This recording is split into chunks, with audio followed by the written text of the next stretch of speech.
Responsabilidad de sus protagonistas. 7 de la mañana con 46 minutos. Amigos y amigas, ¿qué ocurre en la Asamblea Nacional? Se ha dicho, es el reflejo de lo que está aconteciendo en el Ecuador. Los hechos de corrupción en todos los niveles, no solamente en la Asamblea, en la administración pública, la suerte de repartición de la administración pública entre varios miembros de los partidos políticos y luego el cobro de los diezmos para sostener el partido. ¿Cuánto va al partido? ¿Cuánto va al bolsillo del personaje? En fin, vamos a analizar qué alcance tiene todo esto con nuestros invitados, el doctor Wilfrido Lucero. Qué gusto nos da mirarle hace algunos meses que no lo teníamos acá, doctor Lucero. Gracias. El doctor Lucero fue en 3 periodos presidente del Congreso Nacional en aquel entonces. Ya vamos a recabar cuál es su lectura de todo esto. Se dice que estos hechos de corrupción no fueron ajenos a épocas pasadas. Y está con nosotros el doctor Marcelo Espinel. Él es el coordinador del Observatorio Legislativo de la Fundación Ciudadanía y Desarrollo. Observatorio ciudadano que sigue de cerca todo el proceso legislativo, no solamente en las decisiones que se adoptan respecto a las leyes, sino en todo el proceso de gestión de la Asamblea. Sean ustedes bienvenidos, buenos días. Yo quisiera partir, si me permite, doctor Lucero, partir con la visión del observatorio. En este seguimiento que ustedes hacen, ¿qué elementos de alerta saltan o qué advierten ustedes? Doctor Espinel, bienvenido. A propósito, felicitaciones de esos pasos en capacitación, en los niveles de representación internacionales de la Fundación a través de representantes como usted. Nuestra felicitación, doctor, muchísimas por ese gracias. trabajo que desarrolla. Muchísimas gracias, Carmita. Muy buenos días contigo, muy buenos días, Andrés. Y buenos días con todos los radioescuchas, ofreciendo mis disculpas por esta voz de tarro con la que estoy. Los climas tan cambiantes de Quito me han afectado un poco. Precisamente en el último índice latinoamericano de transparencia legislativa, que lo emitimos en conjunto con otras 10 organizaciones de la región, la Asamblea Nacional Ecuatoriana positivamente, entre comillas positivamente, ya van a comprenderme por qué, se posicionó en el segundo lugar como la asamblea más transparente de Latinoamérica. Pero lo dije entre comillas porque tenía una calificación de 5 sobre 10. Entendamos cómo estaban los otros parlamentos en ese momento en materia de transparencia. Y el área peor calificada en materia de transparencia dentro de nuestra Asamblea Nacional precisamente era el manejo financiero, el manejo presupuestario de la Asamblea Nacional. La menor cantidad de información a la que nosotros podemos acceder como ciudadanos es al respecto de cómo la Asamblea Nacional como institución está manejando la plata de los ecuatorianos. Y este precisamente es el primer signo de alerta. Si es que nosotros no podemos fiscalizar adecuadamente cómo se están manejando estos recursos, se abren distintas brechas para que se dé un mal manejo de los mismos. Ya. Ahora, en el caso, no sé, en el caso de estas prácticas tan denostadas de obtener los diezmos de los propios trabajadores, ¿ha habido denuncias al respecto antes? Por supuesto. ¿En el observatorio ustedes han podido identificar? Sabe que sí, Carmita. También nosotros que venimos implementando esta iniciativa desde el año 2011, recibíamos distintas alertas por parte de asesores legislativos, por parte de asistentes administrativos, de que se hagan averiguaciones al respecto de cómo cada uno de los despachos manejaba el personal. Y claro que llamaba muchísimo la atención y siempre se motivaba a los asesores a presentar las respectivas denuncias, considerando que el Observatorio Legislativo no tenía esta posibilidad de presentar denuncias sobre estos temas. Pero lastimosamente, y es algo comprensible, los asesores legislativos tenían temor. Pues tenían temor de perder sus cargos, tenían temor de sufrir represalias. Por eso creo, y vemos con buenos ojos y hemos apoyado la resolución presentada en meses pasados, en semanas pasadas, por el asambleísta Fabricio Villamar, en la que en uno de sus primeros puntos lo que buscaba era la protección de los trabajos de cada uno de los asesores o funcionarios legislativos que presenten estas denuncias. Si es que nosotros no brindamos una protección al denunciante de casos de corrupción, estos casos de corrupción van a quedar sin evidenciarse y precisamente van a seguir produciéndose y aumentándose. Es claro que inclusive el involucramiento del asambleísta Ángel Vilema dentro de los procesos de denuncias penales demuestran, por ejemplo, que esto no es de este periodo legislativo. Esto es algo que se viene manejando desde los anteriores periodos legislativos y, como hablábamos fuera de micrófonos, seguramente sería una práctica que se manejaba incluso en anteriores periodos legislativos, y la tecnología, el hecho de que se pueda hacer una captura de WhatsApp, que se pueda grabar una llamada, es lo que nos ayuda a evidenciarlo de mejor manera. Ahora, doctor Por Lucero, usted fue 3 veces presidente de la Asamblea Nacional. ¿Estas prácticas fueron denunciadas desde esa época? Bienvenido. Muy buenos días y mil gracias por su invitación. Un saludo para usted, de manera especial, Carmita, para Andrés López y para el doctor Espinel aquí presente, así como para la importante audiencia de esta emisora. Gracias. Bueno, efectivamente, en ese tiempo fui honrado con la designación de presidente del Congreso Nacional en 3 periodos distintos. Y en ninguno de esos periodos se presentó una sola denuncia, formal ni informal, acerca de esto que se denominaba los diezmos cobrados por los asambleístas o congresistas en favor personal por parte de las contribuciones que venían de parte de los asesores o de los empleados en general. Pero esto no quiere decir que no había la práctica. Puede ser que haya existido alguna práctica, pero si hubiera denunciado, si hubiera conocido de alguna manera, ¿no?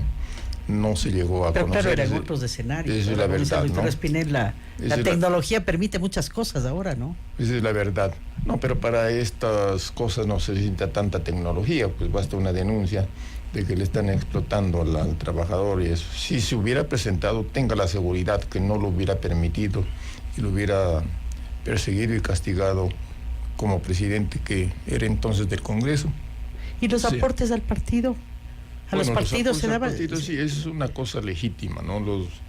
Los legisladores o los funcionarios que pertenecen a un partido político voluntariamente, si quieren aportar, lo hacen, pero lo hacen directamente al tesorero del partido, no lo hacen al legislador de la oficina. No, esa es la gran diferencia. O sea, los descuentos que pueden hacer, que son descuentos pequeños de acuerdo al monto de la remuneración que perciben mensualmente, esos van directamente a la cuenta de la tesorería del partido. Eso es una cosa diferente. Y son montos, ya le digo, que no llegan a los cientos o miles de dólares que ahora se conoce como diezmos en favor de los bolsillos de los legisladores, que es la gran diferencia, ¿no? De los recaudadores, ¿no? Pero sí, convierten en recaudadores y no son aportes pues voluntarios, por eso los han denunciado ahora. No son aportes voluntarios, son aportes exigidos, condicionados, son aportes de explotación. Te doy el cargo, pero me das tanto mensual, pues, ¿no? Me das medio sueldo. O te doy el cargo y me entregas las 2/3 partes del sueldo, y si no quieres así, pues no te doy o estás afuera. Entonces es una gran diferencia. Doctor Espinel, ¿no se trata de alguna forma de una corresponsabilidad de la sociedad? Es decir, porque siempre se ha mencionado que esto era un secreto a voces, que todo el mundo de alguna forma lo sabía, pero no sé si no se podía denunciar, no se podía demostrar, hasta que finalmente explota por unos casos puntuales y finalmente ya, en fin, queda en evidencia. Pero creería que como sociedad todos tenemos alguna responsabilidad. Por supuesto que sí. Yo creo que también conversamos fuera de micrófonos que seguramente esta es una práctica que no solo existe dentro del legislativo, sino dentro de todo el sistema de la administración pública. Y eso debilita a nuestro Estado, debilita generando un sistema clientelar dentro de la función pública, en el cual el mismo funcionario que sabe que su cargo únicamente depende de entregar parte de su sueldo, se encuentra impedido de denunciar incluso casos de corrupción interna, porque sabe que perderá su trabajo. Esto tiene como consecuencia el cometimiento de casos de menor corrupción, como lo ha catalogado Transparencia Internacional, en la que como este funcionario se ve disminuido su sueldo, tiene que buscar otras maneras de compensar ese sueldo. Y a veces se generan sistemas de coimas internas dentro de las instituciones. Y ahí es donde entramos los ciudadanos, como bien dices tú, participando de esos casos de pequeña corrupción en la que cuando nosotros queremos evadir un trámite burocrático extenso, pues caemos en la entrega de una coima.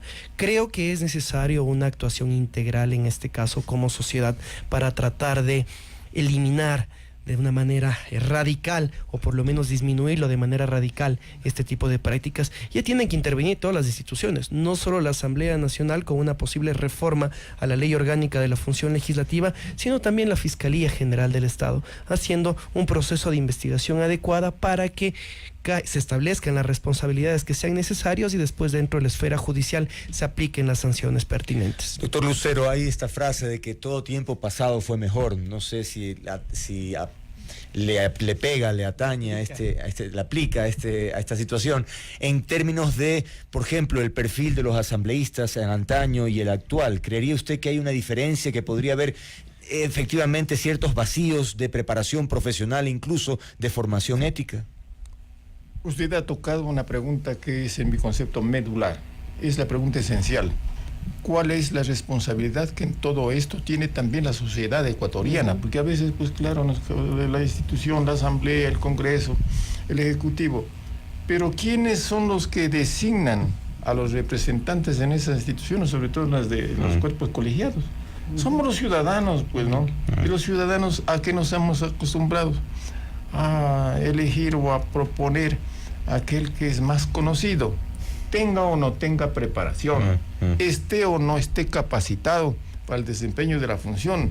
No hay que olvidarse que las instituciones, todas las instituciones, son personas jurídicas, son entelequias, en definitiva, que están compuestas por seres humanos, están compuestas por personas naturales, y esas personas jurídicas, esas entelequias, esas funciones del Estado, responden a lo que son sus componentes. Doctor, y no aprendemos la lección, porque esto no es de ahora, ¿no? Estas elecciones de personajes conocidos no es de ahora, pues. Entonces, pero antes sí la sociedad se preocupaba de escoger a gente que estaba preparada.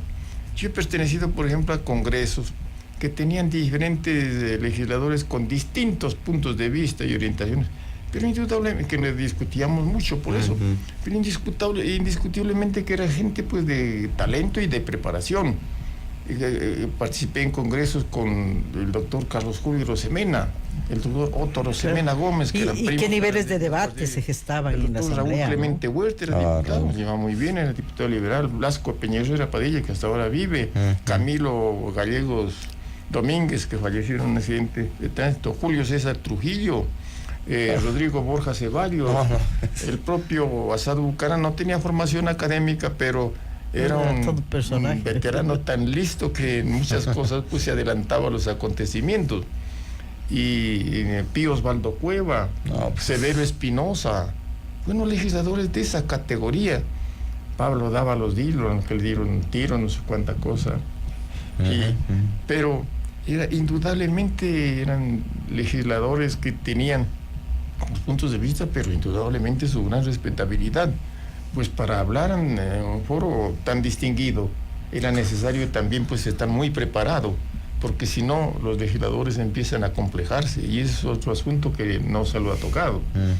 Los propios legisladores allá en el interior, en el seno de la Asamblea hoy del Congreso, no sé si ahora sucede eso, creo que menos, pero decían que está escuchando a este tonto, cuando ya sabían qué clase de legislador el que tomaba la palabra en los debates. Que vamos a estar escuchando a este imbécil, se pone a conversar de cualquier cosa, a tomar café por allá.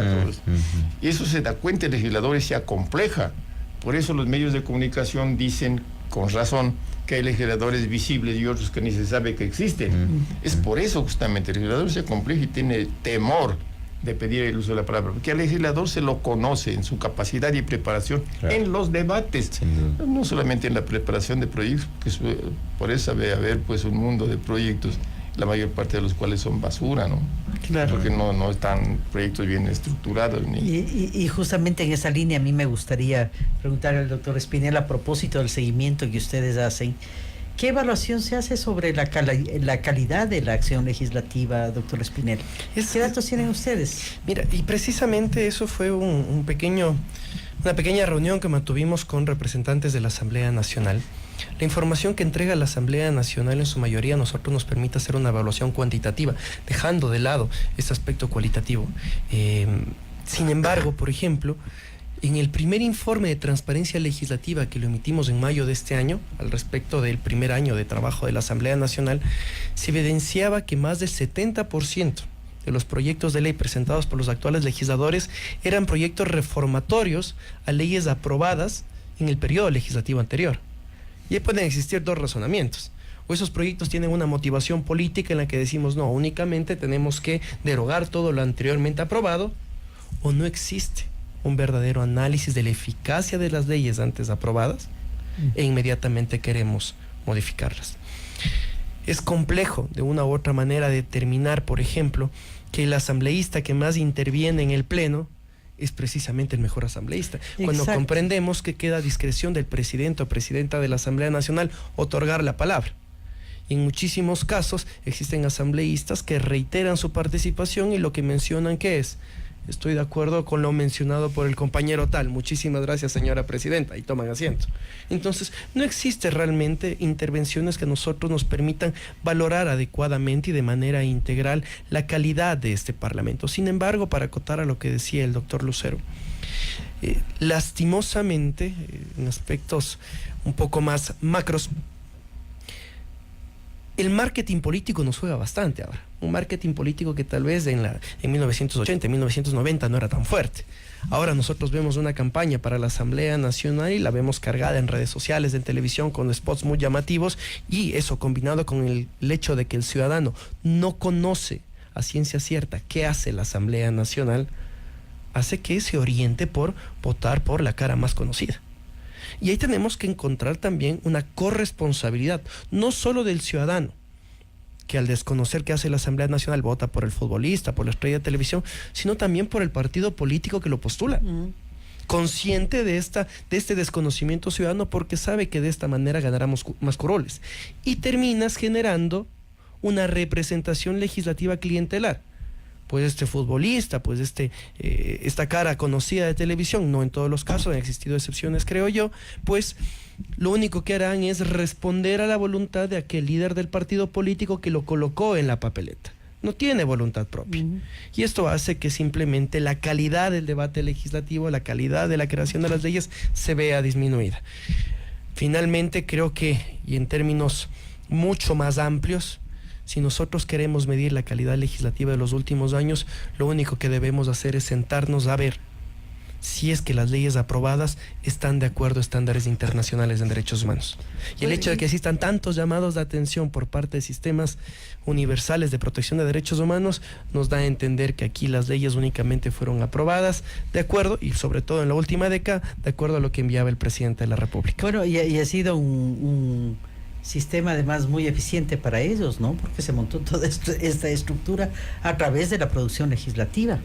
Doctor Lucero, cuando explotó este escándalo, hubo mucha gente, incluso asambleístas, que decían que no iba a pasar nada, que todo quedaría ahí como una suerte de show mediático de los medios de comunicación. Pero parecería, luego de presentada ya la denuncia juramentada, que finalmente sí se va a centrar un precedente. ¿Usted cree que es importante que finalmente haya un antes y un después de todos los escándalos que eventualmente provoca la Asamblea? Pues necesariamente tiene que haber una resolución que firme, una resolución clara, una resolución enérgica, que por lo menos demuestre la intención objetiva de depurar el Congreso Nacional, de que no se sigan continuando con estas prácticas de corrupción, porque el legislador tiene que también ser ejemplo de honestidad en todos los sentidos de la palabra, no solamente en el manejo económico, sino en lo que propone, en su preparación. Y no es que estoy ahora tratando de decir lo que no se ha hecho. Los legisladores deben entender que no es que tienen que aprender a ser honestos cuando llegan al Parlamento ecuatoriano. Es honesto desde la cuna, es honesto en el hogar, es honesto con sus padres, es honesto con sus hermanos, con la familia, con la sociedad. Y entonces allá no se va recién a aprender cómo hay que ser honrado. Y porque es más factible que terminen en ser lo que son muchos de ellos, y eso les conviene para los legisladores honrados, que entiendo si los hay todavía, No, porque si no, pues se contaminan todos. Dicen, la asamblea pues está compuesta y creen que todos los asambleístas son unos pillos. Doctor, Y eso no puede ser. yo tengo, hay una inquietud en el análisis comparativo. Usted nos refería los niveles de debate que se estaban en la asamblea, pero en el Congreso de aquel entonces, yo no sé en qué medida estos cambios de la imposibilidad en los 10 años de que el asambleísta disienta al interior de su propia organización una disciplina, entre comillas, partidista, ha convertido a la asamblea y a la fuerza política en una suerte de alzamano, se dijo en el transcurso de los 10 años, ¿no? Entonces, ¿cuáles son las diferencias? Mire, la gran diferencia, a mí me preguntaron ahí al final de los 10 años ¿qué me parecía la asamblea presidida por la señora Rivadeneira en ese tiempo todavía? Y claro, yo nunca he tratado de dar ni siquiera la impresión de que estoy pontificando, ni mucho menos, por el hecho de haber sido 3 veces presidente del Congreso anteriormente. Yo he dicho, vea, yo encuentro una gravísima falla que destruye todo lo que se pudo haber hecho en la asamblea, que es su total falta de independencia, justamente. Claro, y de democracia, ¿no? Bien calificados los alzamanos, que los periodistas les pusieron ese calificativo, o los sumisos, o los que llamaban otros los no sé cuánto. Bueno, no había independencia de la función legislativa. Terrible. Y recalco otro hecho. Las mujeres, no es que yo he atacado a las mujeres, porque fui el primer presidente que organizó dentro de la asamblea la comisión de la mujer, el niño y la familia. No había eso. Entonces, pero 3 mujeres que presidían prácticamente el Congreso, y todo el mundo esperábamos que ellas den un cambio, un vuelco. Claro. Pero fue peor la sumisión. Claro, pues acuérdense que hasta para nombrar un poquito, yo exagerando, al último portero de la asamblea, tenían que irle a pedir permiso al Correa, pues, al Palacio, que era vergonzoso. Entonces, una función legislativa que no tiene independencia no es función legislativa. Había desaparecido, solamente había la función ejecutiva que desordenaba todo. Mire cómo aprobaban las leyes, eso es ordenado desde el Palacio de Carondelet. Ahora aprueban las leyes. A ver, ¿aprobado el informe de la comisión? Sí, aprobado. Entonces ahí los alzamanos. Y por eso nos entregan esos mamotretos que se llaman ahora código de... O sea, antes se debatía artículo por artículo. Claro, ¿no? eso tiene que hacerse lo racional, porque el artículo 1 no puede estar por capítulos, en desacuerdo con el artículo 20 y con el 80 y con el 100. Y no pueden entonces aprobar en paquete pues todo eso. Ese es el absurdo más grande en una legislatura. Mire lo que pasó por eso también en Montecristi. Allá que mandamos a que 130 neófitos, perdóneme, ¿no? De ellos, yo estoy seguro que no había más de una docena de los 130 que sabían cómo hay que hacer una constitución, el trabajo que es, la dificultad que es, la complejidad de hacer una constitución de la República. Sin embargo, esos neófitos 130 nos dieron el mamotreto que tenemos ahora, contra el cual todos renegamos, aún los áulicos del comienzo, que decían que va a durar 300 años. Y tengo la autoridad suficiente porque la critiqué esa constitución desde el primer minuto que nació. ¿Qué fue la mayor parte de la constitución? Dictados del Palacio de Carondelet, pues, por intermedio de un emisario permanente que tienen allí. ¿Qué hicieron con Alberto Acosta? Lo sacaron en el momento en que él quería seguir debatiendo, pues. Y él se dejó atropellar. Porque no estaba bien demasiada democracia, se dijo ahí, ¿no? Ya no tenemos tiempo. Que esperemos una gran constitución de gente que no sabía para qué estaba ahí en la asamblea de Montecristi, pues. Entonces no nos quejemos después de lo que nosotros mismos contribuimos a hacer mal. Doctor Espinel, ¿qué hacer? Aquí vemos varios niveles de responsabilidad. Partiendo por el propio ciudadano, por el partido político, por la sociedad en su conjunto. ¿Qué hacer? Estamos a las puertas de un nuevo proceso eleccionario en términos de gobiernos locales, pero ¿qué responsabilidad tenemos? Por supuesto que sí. Creo que sí es necesaria, y eso es algo que tal vez el país está realizando en este momento, una transformación en todos los niveles de gobierno. Y dentro de esta transformación sí es necesario que de cara al siguiente proceso electoral de marzo del 2019, uno de los aspectos más importantes en los que se debe trabajar es en la promoción de un voto informado. Y la promoción del voto informado no solo será responsabilidad de la autoridad electoral en ese momento, no solo será responsabilidad de los partidos políticos, sino también de los ciudadanos, de los medios de comunicación, que demos a conocer quiénes son los candidatos, qué es lo que han hecho, qué es lo que no han hecho, y adicionalmente que sobre todo difundamos algo que tal vez se ha dejado muchísimo de lado en los últimos años, que el ciudadano comprende el funcionamiento del Estado. Si es que nosotros no sabemos cuáles son las atribuciones y las facultades de la autoridad que estamos eligiendo, nos vamos a orientar por elegir precisamente al individuo más conocido que veamos en la papeleta teniendo estos resultados. Pero también creo que es necesario que debamos comprender que la lucha contra la corrupción no debe convertirse en una cacería de brujas. ¿A qué me refiero? Decir que únicamente los que estuvieron antes de nosotros fueron los que cometieron los casos de corrupción, sino que es necesario sentar las bases, institucionalizar la lucha contra la corrupción para que esos casos no se produzcan ahora y no se produzcan en el futuro. Y eso está en las manos actuales de la Asamblea Nacional, del Consejo Transitorio y sobre todo también de la de la función judicial de nuestro país. Bien, muchas gracias, doctor Lucero, muy gentil por habernos acompañado. Doctor Espinel, muchas gracias. 8:12, no te voy al centro de la información.